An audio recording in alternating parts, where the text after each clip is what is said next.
हमारा जो ज़िला है वो नया ज़िला है, 10 साल पहले ही बना है। पहले मुजफ्फरनगर का हिस्सा था। तो हमारे ज़िले में बहुत सी ऐसी सुविधाएं नहीं हैं जो होनी चाहिए एक ज़िले के हिसाब से। और ट्रेन फैसिलिटीज़ जो कि लोकल ट्रांसपोर्टेशन है, जिससे आम जनता का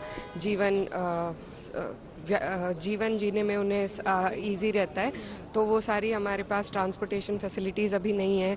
खासकर ट्रेनों में अगर देखें तो एक तो हमें लाइन चाहिए जो हरियाणा और यूपी को जोड़ती है, वेस्टर्न यूपी को। इससे क्षेत्र को बहुत लाभ होगा और इसकी मांग लंबे समय से चल रही है, लेकिन हो नहीं पा रहा है। और साथ ही क्योंकि हमारा उच्च न्यायालय प्रयागराज में पड़ता है, तो वहाँ की भी कोई ट्रेन नहीं है। और वैष्णो देवी की भी बहुत बड़ी डिमांड है, क्योंकि बहुत हमारे यहाँ पर श्रद्धालु हैं जिन्हें दिक्कत होती है।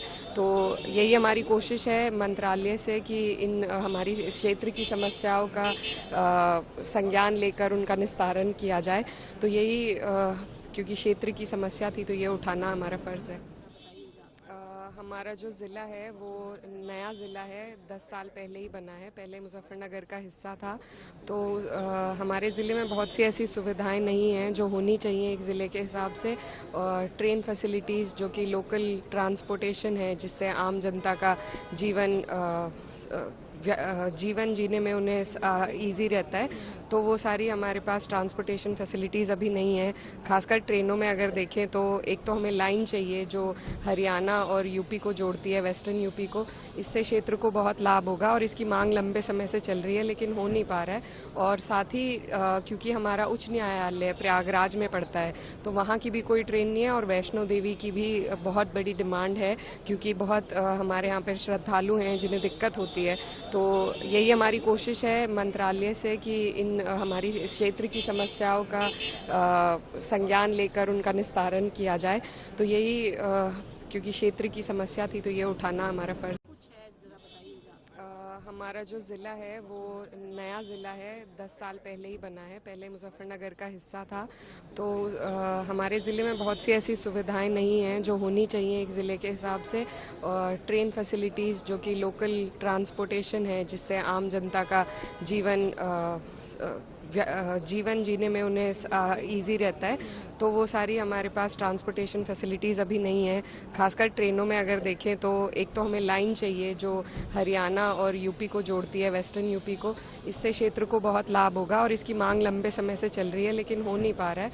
और साथ ही क्योंकि हमारा उच्च न्यायालय प्रयागराज में पड़ता है, तो वहाँ की भी कोई ट्रेन नहीं है। और वैष्णो देवी की भी बहुत बड़ी डिमांड है, क्योंकि बहुत हमारे यहाँ पर श्रद्धालु हैं जिन्हें दिक्कत होती है। तो यही हमारी कोशिश है मंत्रालय से कि इन हमारी क्षेत्र की समस्याओं का संज्ञान लेकर उनका निस्तारण किया जाए। तो यही क्योंकि क्षेत्र की समस्या थी, तो ये उठाना हमारा फ़र्ज़ है। हमारा जो ज़िला है वो नया ज़िला है, 10 साल पहले ही बना है। पहले मुजफ्फरनगर का हिस्सा था। तो हमारे ज़िले में बहुत सी ऐसी सुविधाएं नहीं हैं जो होनी चाहिए एक ज़िले के हिसाब से। और ट्रेन फैसिलिटीज़ जो कि लोकल ट्रांसपोर्टेशन है, जिससे आम जनता का जीवन जीने में उन्हें ईजी रहता है, तो वो सारी हमारे पास ट्रांसपोर्टेशन फैसिलिटीज़ अभी नहीं है। खासकर ट्रेनों में अगर देखें तो एक तो हमें लाइन चाहिए जो हरियाणा और यूपी को जोड़ती है, वेस्टर्न यूपी को। इससे क्षेत्र को बहुत लाभ होगा और इसकी मांग लंबे समय से चल रही है, लेकिन हो नहीं पा रहा है। और साथ ही क्योंकि हमारा उच्च न्यायालय प्रयागराज में पड़ता है, तो वहाँ की भी कोई ट्रेन नहीं है। और वैष्णो देवी की भी बहुत बड़ी डिमांड है, क्योंकि बहुत हमारे यहाँ पर श्रद्धालु हैं जिन्हें दिक्कत होती है। तो यही हमारी कोशिश है मंत्रालय से कि इन हमारी क्षेत्र की समस्याओं का संज्ञान लेकर उनका निस्तारण किया जाए। तो यही क्योंकि क्षेत्र की समस्या थी, तो ये उठाना हमारा फ़र्ज़।